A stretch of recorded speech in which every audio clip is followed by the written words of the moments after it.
તારે તો મા બાપને ઘડિયા ઘરમાં જવું પડતું હોય તો ખરેખર છે દીકરાઓને ધિક્કાર છે.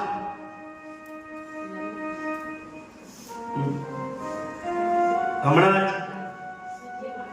થોડા સમય પહેલા જ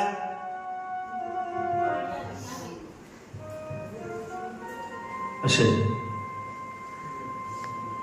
છે ભાઈ, જેને અનુભવ થાય એને ખબર પડે કે જીવન શું ચીજ છે, માતા પિતા શું ચીજ, અને માતા પિતાની બધી જગતમાં મોટો કોઈ દેવ જન્મ આપનાર જનેતા છે, અને જન્મ આપનાર જનેતાની સાથે ઈશ્વર બહુ માયાળુ છે, બહુ માયાળુ હોય છે, અને માયાની સાથે